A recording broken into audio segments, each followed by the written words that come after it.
Hai YouTubers! Seperti yang kita ketahui bersama bahwa sekitar 70% permukaan bumi ditutupi oleh perairan yang sangat luas. Meskipun lautan merupakan bagian terbesar dari planet ini, namun manusia baru berhasil mengeksplorasi lautan hanya 5%-nya saja. Di balik luas dan dalamnya lautan, sebagian besar masih tertutup oleh misteri. Meski lautan yang dieksplorasi masih sangat sedikit, para peneliti telah menemukan banyak hal menakjubkan di bawah laut.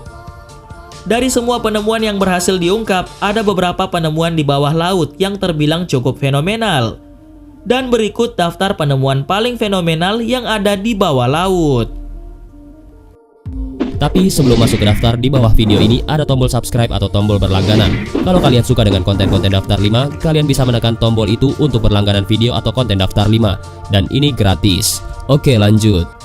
Menyelam di antara dua benua. Beberapa waktu yang lalu, para perenang tengah menyelam di antara lempeng tektonik benua Amerika dan Eurasia, dan lempengan tektonik tersebut bernama Silfra. Jalur ini merupakan lorong sempit yang tidak begitu lebar dan para penyelam dapat menyentuh lempeng tersebut menggunakan tangan mereka saat menyelam.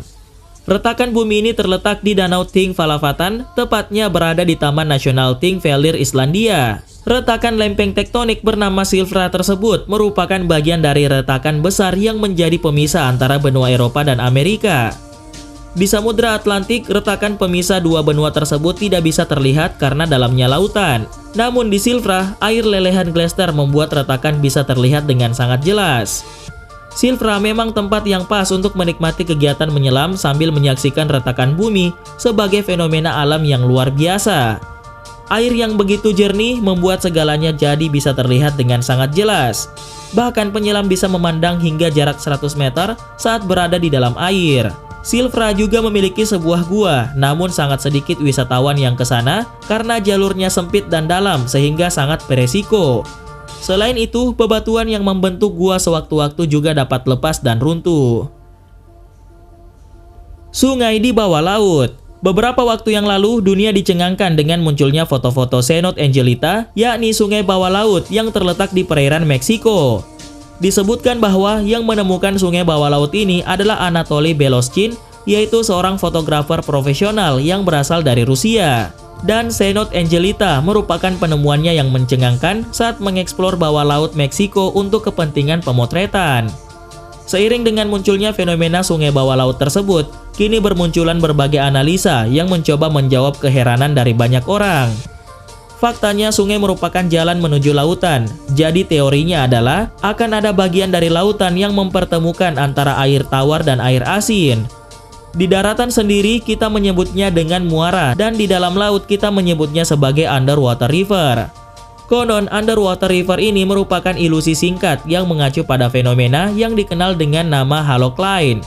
Fenomena ini sendiri muncul karena adanya perbedaan level salinitas dari lapisan air yang disebabkan oleh tekanan yang bervariasi. Cenote Angelita sendiri terdiri dari air tawar hingga 29 meter jauhnya. Namun saat ia mencapai 1 meter dari lapisan hidrogen sulfina, maka sungai ini akan menjadi air yang asin layaknya air laut. Kota Heraklion. Thonis Heraklion merupakan sebuah kota legendaris yang tenggelam di dasar laut Mediterania sekitar 1200 tahun yang lalu. Kota ini dalam kurun waktu berabad-abad hanya menjadi legenda sebelum akhirnya ditemukan. Pada tahun 2000, Kementerian Kepurbakalaan Mesir menyebutkan kota Heraklion ini dibangun pada abad ke-8 sebelum Masehi di tepian Sungai Nil dekat Laut Mediterania. Diketahui bahwa kota legendaris ini disapu banjir sehingga sekarang berada sekitar 45 meter arkeologir di bawah permukaan air. Salah seorang arkeolog bawah laut bernama Frank Godio dan timnya menemukan kota ini setelah melakukan penelitian selama 3 tahun. Menurutnya, penemuan ini merupakan awal untuk mengungkap kota Thonis Heraklion secara utuh. Salah satu temuan terbaik dari Teluk Aboukir ini adalah patung Ratu Ptolemik yang terbuat dari batu gelap. Patung ini diduga sebagai representasi dari Cleopatra II atau III yang berpakaian menyerupai Dewi Isis. Selama penggalian, para arkeolog menemukan sisa-sisa sebuah kuil besar, termasuk kolom-kolom batu dan sisa-sisa puing-puing sebuah kuil kecil Yunani yang terkubur di bawah sedimen sedalam 1 meter di dasar laut. Selama penggalian tersebut, para arkeolog berhasil menemukan 75 kapal dan bagian yang hilang dari kapal 61 dan kemungkinan besar kapal tersebut digunakan untuk tujuan seremonial. Kapal yang diberi identitas nomor 61 itu bukan perahu kecil dengan panjang sekitar 13 meter dan lebar 5 meter, dan di atas kapal ditemukan koin perunggu dan emas serta perhiasan. Selain itu, tim juga menemukan tembikar dari abad ke-3 dan ke-4 sebelum Masehi. Kota dasar laut Kuba. Beberapa waktu yang lalu, para peneliti berhasil menemukan peninggalan zaman prasejarah yang berada di lepas pantai semenanjung Guanahatabibes, Pinar del Rio, Kuba, yaitu sebuah reruntuhan sebuah kota yang diperkirakan berusia 6.000 tahun. Para peneliti mengemukakan bahwa mereka telah menemukan beberapa struktur-struktur batuan yang mungkin telah dikonstruksi oleh peradaban kuno ribuan tahun yang lalu. Ahli-ahli dari perusahaan penjelajah Kanada mengatakan bahwa selama musim panas, mereka mendokumentasikan puing-puing dari kota yang hilang di bawah permukaan laut di lepas pantai semenanjung Guanahatabibes di sebelah barat Pulau Kuba. Salah satu peneliti mengatakan bahwa ini adalah sebuah struktur yang mengagumkan dan mungkin ini merupakan suatu pusat kota yang besar. Menurut para peneliti, penemuan yang membangkitkan minat ini membuktikan bahwa Kuba kemungkinan besar terhubung dengan Yucatan Peninsula oleh garis daratan. Kota Pavlopetri. Di antara sisa peradaban-peradaban yang tenggelam, ada satu yang cukup menarik perhatian, yaitu kota kuno di dasar laut yang bernama Pavlopetri. Pavlopetri sendiri adalah bekas reruntuhan kota yang berada di bawah laut Yunani.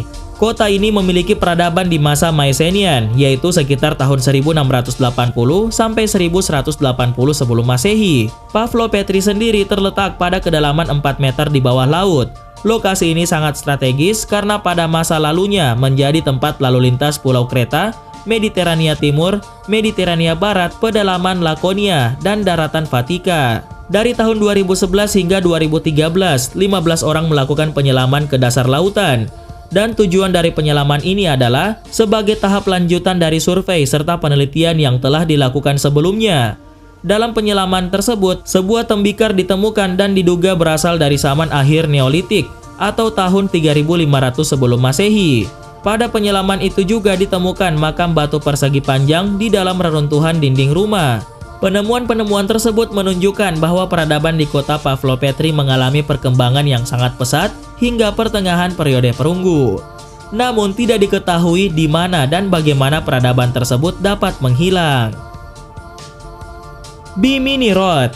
Jalan Bimini adalah formasi batu berbentuk persegi yang berada di dasar laut dan lokasinya terletak di dekat Bimini di Kepulauan Bahama. Banyak orang berpendapat bahwa jalan setapak tersebut dibuat oleh alam, namun penataan batu dari jalanan tersebut menimbulkan pertanyaan karena terlalu rapi. Beberapa ahli menduga bahwa jalanan tersebut adalah bagian dari kota Atlantis, seperti yang ditulis oleh Plato beberapa abad silam. Tapi hingga hari ini belum ada bukti tambahan mengenai keberadaan dari kota yang hilang tersebut. Dan hingga kini jalan Bimini masih menjadi sebuah pertanyaan yang belum terungkap. Apakah jalan tersebut dibuat oleh alam atau oleh manusia? Selain itu, Bimini Road sendiri masih banyak diliputi kontroversi. Bagi orang-orang yang percaya bahwa Atlantis benar-benar eksis, mereka beranggapan bahwa jalanan ini dulunya merupakan sebuah jalan raya kuno. Ada pula yang menganggap bahwa jalan ini adalah reruntuhan dari sebuah tembok bangunan dari peradaban tersebut. Atlantis sendiri adalah sebuah benua yang hilang, rumah pertama peradaban, tanah terang dan keemasan yang hancur oleh serangkaian gempa bumi yang berkekuatan besar. Namun di dalam hampir semua ensiklopedia, Atlantis tak lebih dari sebuah dongeng dan tidak pernah dirujukkan ke dalam catatan sejarah manapun. Piramida Yonaguni, Jepang. Monumen Yonaguni adalah formasi bebatuan yang terdapat di dasar laut di lepas pantai Yonaguni, ujung selatan Kepulauan Ryukyu, Jepang. Ada beberapa perdebatan tentang situs yang menyerupai piramida tersebut. Ada yang beranggapan bahwa situs tersebut merupakan sebuah formasi batuan yang dibuat oleh alam, bebatuan alami yang telah dimodifikasi, atau merupakan buatan manusia seutuhnya pada zaman dahulu. Formasi persegi panjang raksasa tersebut memiliki sudut 90 derajat yang sempurna dan ada bagian dinding yang lurus berbentuk mirip tangga serta kolom. Sebagian orang menduga bahwa struktur dari bangunan tersebut adalah akibat dari gempa dahsyat yang terjadi 2000 sampai 3000 tahun lalu. Seorang ahli geologi kelautan bernama Masaki Kimura sudah menyelami lokasi Yonaguni selama lebih dari 100 kali dalam kurun waktu 20 tahun untuk pemetaannya. ia dan timnya menemukan formasi lengkungan besar, sejumlah bangunan yang diduga kuil, pahatan, paving jalan, dan struktur mirip piramida yang panjangnya mencapai 76 meter. Sejauh ini, ia dan timnya telah mengidentifikasi 10 struktur Yonaguni dan 5 struktur lain yang terkait di Pulau Okinawa, yang mencangkup area 300 meter kali 150 meter.